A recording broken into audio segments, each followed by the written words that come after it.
지난번에 발생한 비트코인의 하락 이후 다시 크게 상승할 것이라고 하는 의견에 대해 저는 다른 의견을 드리고 싶은데요. 이 영상에서 그 이유를 알아보도록 하겠습니다. 안녕하세요, 일타입니다. 현재 비트코인은 108K에서 92K까지 내리는 조정 이후 내릴 만큼 내렸으니 다시 상승할 것이라는 의견과 아니면 다시 한 번 더 폭락할 것이라는 의견이 대립하고 있는데요. 제 생각은 폭등은 아니지만 그렇다고 폭락도 아닌 횡보에 가깝습니다. 다만 100K 이상 재도전을 하기보다는 90K 초반에 박스 하단을 확인하려고 하는 움직임이 더욱더 강할 것으로 생각되는데요. 이것은 제가 비트코인을 해석하고 있는 비트코인 가격 해석 방정식을 통해서 어떤 식으로 비트코인 가격이 변하게 될지를 알아보도록 하겠습니다. 이것은 차트에서 비트코인 가격에 얼마나 변화를 보이고 있는지 해석하는 방법입니다. 지난 대폭락 당시 잠시 등장했던 캔들이 있었는데요. 그것은 이브닝 스타 또는 슈팅 스타라고 불리는 캔들입니다. 이것은 보시다시피 단기 고점을 나타내는 캔들이죠. 이브닝 스타나 슈팅 스타나 이 캔들이 등장한다면 등장 후 하락할 확률이 높은 캔들입니다. 따라서 이 캔들의 등장은 폭등장이 있기보다는 상승의 종결 때 나타나는 캔들이라고 할 수가 있겠습니다. 또한 이 캔들이 등장하기 직전에 길다란 장대 항봉이 같이 등장했었는데요. 이 이후로는 보시다시피 모두 다 하방 압력을 받은 것을 볼 수가 있습니다. 이것은 해당 타점에서 RSI 월봉을 체크해보면 과매수를 기록한 것을 알 수가 있는데요. 시장이 과열되었다고 판단하여 이 부분을 시키고자 상방 모멘텀보다는 하방으로 가격이 진행될 가능성이 높습니다. 또한 이번 상승에서 3번의 하락 파동이 있었는데요. 이것은 추세가 바뀔 가능성이 높음을 암시하는 차트입니다. 이것은 확장 하락 삼각형 패턴으로 일방적인 상승장에서는 등장하지 않는 모습이죠. 이러한 패턴이 등장했을 때도 하방 확률이 훨씬 더 높게 나타납니다. 최근에 있었던 가격의 흐름을 보면 오르려고 하는 힘보다 하락의 힘이 훨씬 더 컸던 것이 느껴지는데요. 이것은 해당 구간에서 매수세보다 매도세가 컸음을 의미하는 것입니다. 또한 지난 하락 당시에 92K를 터치하고서 반등하였는데요. 이 부분은 바닥을 확인하였다고 보기에는 강한 큰 거래량이 등장하진 않았습니다. 이번 하락 이전에 있었던 가장 큰 하락은 지난 이스라엘 중동 전쟁 당시 엔캐리 트레이드가 청산이 나면서 있었던 하락과 유사하다고 볼 수 있겠는데, 보시다시피 거래량은 당시보다는 부족한 모습을 볼 수가 있습니다. 따라서 현재 구간이 정말 바닥이 나오고 조정이 멈추는가에 대해서는 조금 더 조심스럽게 바라볼 필요가 있습니다.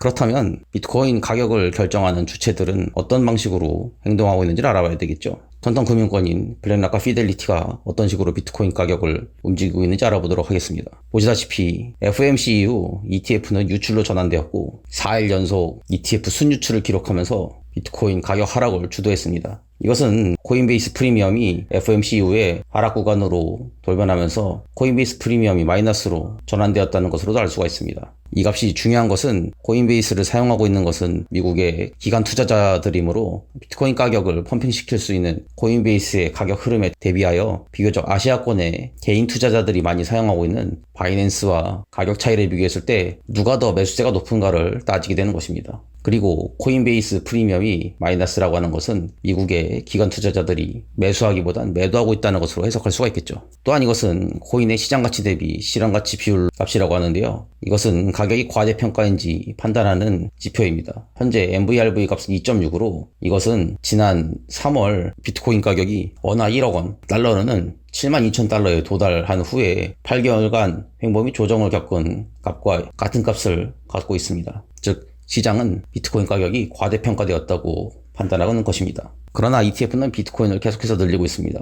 보시다시피 ETF가 보유하고 있는 비트코인은 점진적으로 상승할 뿐 절대로 비트코인을 팔지 않고 있어요. 자, 그러면 어떻게 비트코인 ETF를 유출시키면서 돈을 벌고 있을까요? 관점 공유 전에 한 가지 말씀드리면, 제 채널을 보고 계신 분들 중 74.6%가 아직 구독을 하지 않으셨더라고요.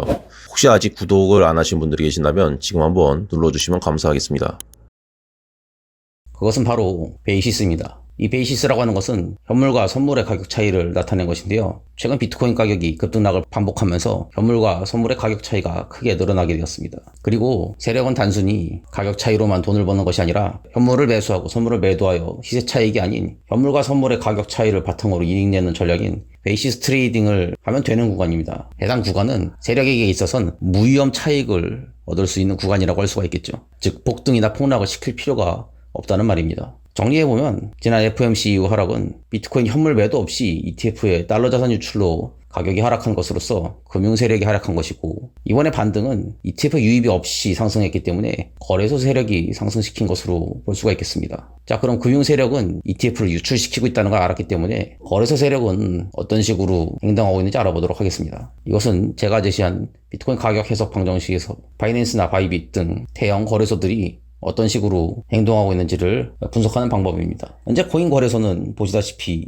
대량의 비트코인이 유출되고 있습니다. 코인베이스는 지난 한 달간 무려 72,000개나 되는 비트코인이 빠져나갔고, 바이낸스는 만여 개가 유출되었습니다. 즉 대다수 거래소는 비트코인을 뺏기고 있는 상황입니다. 이 뺏긴 비트코인이 어디로 갔을까요? 앞서 보셨던 ETF로 비트코인이 다 유입되었습니다. 거래소보다 금융 세력이 돈이 많았기 때문에 ETF 세력들이 거래소에 비트코인을 빼서 계속해서 비트코인 보유량을 늘리고 있는 동안 비트코인 거래소는 계속해서 비트코인 보유량이 내려갈 수밖에 없던 것입니다. 이러한 현상으로 인해서 거래소는 유동성 함정에 빠지게 되었습니다. 이 유동성이라고 하는 것은 거래가 원활하게 이루어지기 위해 충분한 양의 코인과 원화, 달러가 공급되어야 하는 것인데, 거래소가 가진 코인이 계속해서 줄어들기 때문에 유동성이 같이 줄어들게 되는 것이죠. 이 거래소 유동성은 개인 투자자들에게 있어서 매우 중요한 의미를 가집니다. 왜냐하면 자신이 산 코인이 얼마나 현금화하기 쉽고 또 매수하기 쉬운지를 나타내는 지표이기 때문이죠.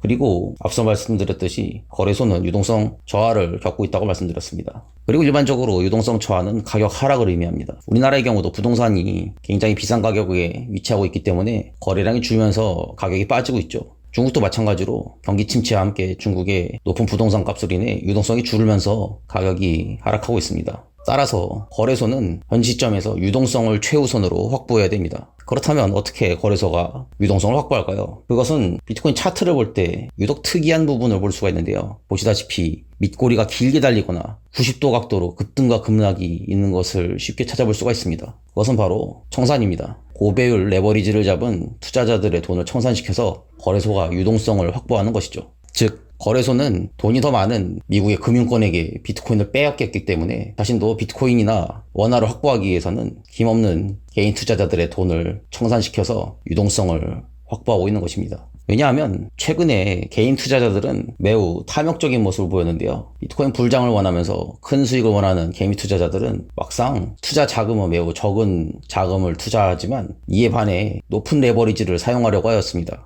즉 거래소 입장에서는 가격을 조금만 컨트롤하여도 쉽게 개인 투자자들의 돈을 청산시킬 수가 있는 것이죠. 개인 투자자들의 탐욕은 공탐지수를 보면 알 수가 있는데요. 108K에서 92K에 이르는 조정이었지만 아직도 개미 투자자들은 탐욕스러운 모습을 보이고 있습니다. 그렇기 때문에 거래소 입장에서는 이러한 투자자들을 청산시키는 것이 거래소에게 이득일 것입니다. 그리고 과도한 청산은 곧 조정과 행보를 의미합니다. 보시다시피 지난 3월 점진 상승하다가 비트코인 1억을 찍고 청산이 과다하게 일어난 뒤로는 조정과 행보 구간을 거쳤고, 지금도 마찬가지로 점진 상승을 하다가 100K를 돌파한 시점부터는 과도한 양의 청산이 일어나고 있습니다. 그렇다면 이것은 지난 3월과 마찬가지로 앞으로 조정과 행보가 일어날 가능성이 더 높다는 의미가 되겠죠. 따라서 세력은 ETF를 유출시키는 상황에서 현물과 선물 차이인 베이시스로 수익을 내면 되고, 거래소는 고배율 포지션만 청산시키면 되기 때문에 굳이 비트코인의 폭등이 필요가 없습니다. 이러한 이유로 저는 비트코인이 개미같이 칠 때까지 100K 이상 재도전을 하면서 희망 에러를 돌리게끔 하고, 또다시 90K 초반까지 내리면서 겁을 주며 개미 투자자들의 돈을 청산시키려고 하고 있다, 이렇게 해석하게 되는 것입니다. 과연 여러분의 의견은 어떠신가요? 정말 제가 제시한 대로 가격이 흘러가는지 여러분도 한번 지켜보시기 바랍니다. 저희 텔레그램 채널에서는 실시간 시장 분석과 유망 알트코인 추천을 100% 무료로 제공해드리고 있습니다. 비트코인의 현재 상황과 향후 흐름을 철저히 분석하며 알트코인 시장에서도 수익을 얻을 수 있도록 도와드리겠습니다. 이미 많은 분들이 이 채널을 통해 수익을 실현하고 있습니다. 지금 바로 영상 하단 더보기를 클릭하셔서 텔레그램 방에 입장하셔서 빠르게 시장 관점을 받아보시고 성공적인 투자를 이어가시길 바라겠습니다. 이상으로 일타였습니다. 끝까지 시청해주셔서 감사합니다.